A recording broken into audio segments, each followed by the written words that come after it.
இன்றைக்கி பேக்ரவுண்ட் பார்த்தாலே தெரியுங்க. நேற்றுக்கு நைட்டில் இருந்து இங்கே கொலம்பஸில் பயங்கரமான பனிப்புயல் ப்ளஸ் பனிப்பொழிவுன்னு சொல்லலாம். இந்த பனிப்புயலில் நாங்கள் எங்கள் ஃப்ரெண்டு வீட்டிலே வந்து ஸ்டே பண்ணுற மாதிரி ஆயிடுச்சு. ஸோ இன்றைக்கி வீடியோவில் இந்த ஸ்னோ டேயில் நாங்கள் ஃப்ரெண்ட்ஸோட குட்டீஸோடும் என்னெல்லாம் பண்ணோன்றதான் பார்க்க போகிறோம். ஜென்ரலாக வீக்கெண்ட்ஸில் ஃப்ரெண்ட்ஸை வந்து மீட் பண்ணுவோம். அந்த மாதிரி தான் இந்த வாரம் ஃப்ரெண்ட்ஸ் வீட்டுக்கு போயிருந்தப்போ சடனாக வந்து ஸ்னோ ஸ்டார்ம் அலர்ட்டுங்க. வேறு வழி இல்லாமல் அவங்க வீட்டிலே ஸ்டே பண்ணுற மாதிரி ஆயிடுச்சு. சரி குழந்தைங்களெல்லாம் வச்சுக்கிட்டு நம்ம ஒரு ஐஸ் கோலா பண்ணலாம் அப்படின்னு சொல்லிட்டு நைட்டே வந்து நாங்கள் பவுல்லாம் வந்து பால்கனியில் வச்சுருந்தோம். ஸ்னோ கலெக்ட் ஆச்சுன்னா மார்னிங் எழுந்து ஐஸ் கோலா பண்ணலான்னு. அன்ஃபார்ச்சுனேட்லி மார்னிங் எழுந்து பார்க்கும்போது எந்த ஒரு ஸ்னோவுமே அதில் வந்து கலெக்ட் ஆகலை.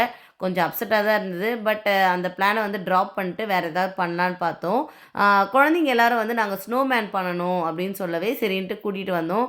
வெளியே கூட்டிகிட்டு வந்தால் எக்ஸ்ட்ரீமாக என்ஜாய் பண்ண ஆரம்பிச்சிட்டாங்க. கிட்டத்தட்ட இப்போ டெம்பரேச்சர் வந்து -17 டிகிரி இருந்தாலும் குழந்தைங்க வந்து செம்மையாக என்ஜாய் பண்ணிகிட்ருக்காங்க. இந்த என்ஜாய்மெண்ட் எப்படி அப்படின்னு நம்ம புரிஞ்சுக்கணும் அப்படின்னு பார்த்தீங்கன்னா, இந்தியாவில் வந்து மழை வந்துச்சுன்னா குழந்தைங்க எவ்வளோ சந்தோஷப்பட்டு தெருவுலேயோ இல்லை மொட்டை மாடியிலையோ வந்து விளையாடுவாங்களோ, அந்தளவுக்கு வந்து இங்கே இருக்கிற குழந்தைங்களுக்கு வந்து ஸ்னோ அப்படின்னா அவ்வளோ பிடிக்கும். அவ்வளோ என்ஜாய் பண்ணி விளையாடுவாங்க. கிட்டத்தட்ட கீழே உருண்டு பிறண்டு விளையாடுவாங்க. அதுவும் அந்த ஸ்னோவை தூக்கி போட்டு விளையாடுறதுன்றது அவங்களுக்கு அவ்வளோ பெரிய என்ஜாய்மெண்ட்டு. அங்கே பாருங்கள், என் ஃப்ரெண்டோட பையன்லாம் கீழே படுத்து உருண்டு கதிரில் எங்கன்னே தெரியல. அந்தளவுக்கு குழந்தைங்க மட்டும் கிடையாதுங்க, பெரியவங்களுக்குமே இந்த மாதிரி ஸ்னோ வந்துச்சுன்னா விளையாடணும்னு செம்ம ஆசையாக இருக்கும்.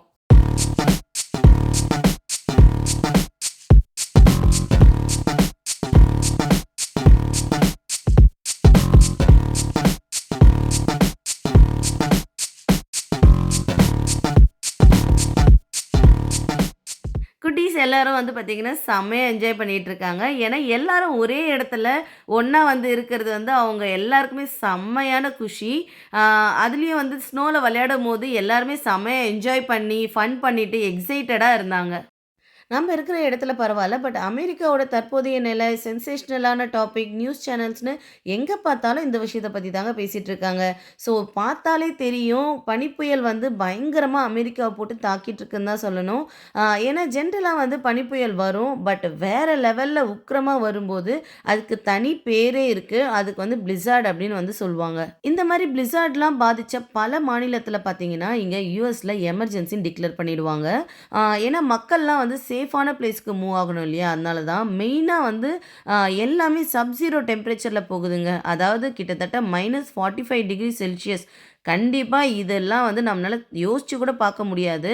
அவ்வளோ சிவியரான வெதர் கண்டிஷன் தாங்க சொல்லணும். பிளிஸார்டுங்கிறது வந்து பனிப்புயலே பயங்கரமாக வேகமாக சிவியராக வர்றது தாங்க பிளிஸார்ட்னு வந்து சொல்லுவாங்க. லைக் டோட்டலாக வந்து விசிபிலிட்டியே தெரியாது.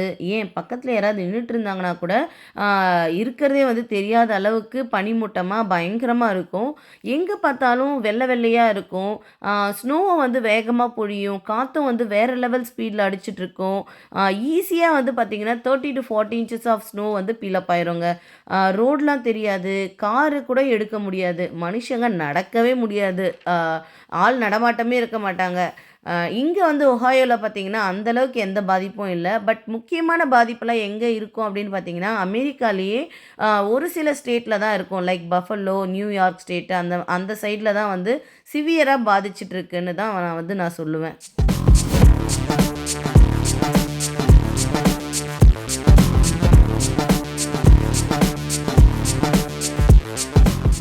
குட்டீஸ் எல்லாமே விளையாடி முடித்ததும் வீட்டுக்கு கூட்டிகிட்டு வந்து ட்ரெஸ்லாம் சேஞ்ச் பண்ணி அவங்களுக்கு வந்து ஃபுட்டெல்லாம் லஞ்செலாம் வந்து கொடுத்து முடிச்சாச்சு. சரி வீட்டுக்கு கிளம்பலான்னு எல்லாருமே கிளம்பிட்டோம். வெளியே வந்து பார்த்தா இது தாங்க கரண்ட் சுச்சுவேஷனாக இருந்தது. ஆல்ரெடி என்னோடய ஹஸ்பண்ட் வந்து காரில் இருந்த ஸ்னோவெல்லாம் வந்து கிளியர் பண்ணிட்டாரு. வெளியே வந்து பார்த்தா நகரமே பனியால் வந்து உறைஞ்சி போயிருந்துச்சுன்னு தான் சொல்லணும். அந்தளவுக்கு இருந்தது. பார்க்கவும் ரொம்ப அழகாக இருந்தது. கிட்டத்தட்ட இப்போ வந்து மதியம் போல் ஆயிட்டதுனால மார்னிங்கே இந்த ரோடெல்லாம் ஓரளவுக்கு கிளியர் பண்ணிட்டாங்க. அதனால தான் இப்போ கொஞ்சம் டிரைவிங் ஈஸியாக இருக்குது. இந்த மாதிரி ஸ்னோ ஸ்டார்ம் அலர்ட்லாம் கொடுத்துட்டாங்கன்னா ஃபஸ்ட்டு நம்ம பண்ண வேண்டியது பார்த்திங்கன்னா ஃபுட்டு ஸ்டோர் பண்ணுறது தாங்க. சஃபிஷியண்ட்டாக நம்ம வந்து வாங்கி வச்சிடணும். ஏன்னா இந்த ஸ்னோ ஸ்டார்ம் வந்து எத்தனை நாள் போகும்னு தெரியாது. அது முடிஞ்சாலுமே வந்து டெம்பரேச்சர் மைனஸ்லேயே மெயின்டைன் ஆச்சுன்னா ரோட்ஸ்லாம் வந்து ஐஸியாக இருக்கும். நம்ம நினச்ச நேரத்தில் காரெல்லாம் எடுத்துகிட்டு வந்து க்ராசரிஸ்க்கோ இல்லை சூப்பர் மார்க்கெட்ஸ்க்கோ போக முடியாது. முடியாது. ஏன்னா ஐஸியா இருக்கிறதுனால கார் வந்து ஸ்கிட் ஆகி நெறைய ஆக்சிடென்ட்ஸ் ஆகறதுக்கு வாய்ப்பு இருக்கு. ஸோ அதெல்லாம் அவாய்ட் பண்ணணும்னா நம்ம ப்ரிகாஷனா முன்னாடியே வந்து நம்ம ஃபுட் ஐட்டம்ஸ்லாம் வந்து வாங்கிட்டு வந்து ஸ்டோர் பண்ணிக்கணும். ஒரு சில டைம் நம்ம ஃப்ரோசன் ஐட்டம்ஸ் கூட வாங்கிட்டு வந்து வச்சுக்கலாம். இதுதான் முக்கியமா நம்ம வந்து இந்த மாரி ஸ்னோ ஸ்டார்மோ இல்ல வின்டர் சீசன்லயோ பண்ண வேண்டிய விஷயம். அவ்வளோதாங்க. நம்மளோட கம்யூனிட்டிக்குள்ள என்டர் ஆயாச்சு. ரோட்ஸ்லாம் ஓரளவுக்கு இங்கேயுமே கிளியர் பண்ணி வச்சிருக்காங்க. அ இன்னைக்கு வந்து நம்ம ஸ்னோ ஸ்டார்ம் அலர்ட் வந்து சடனா குடுத்து, நம்ம ஃப்ரெண்டு வீட்ல ஸ்ட்ரக் ஆயிருந்தாலும், அங்க நம்ம என்ன என்ஜாய் பண்ணோம், குட்டீஸ்லாம் வந்து எப்படி ஸ்னோல வந்து ஃபன் பண்ணாங்கன்றத நீங்க பார்த்து என்ஜாய் பண்ணியிருப்பீங்க. இதே மாரி ஒரு இன்ட்ரஸ்டிங்கான வீடியோவோட நான் உங்கள மீட் பண்றேன். அன்டில் தென் பாய்.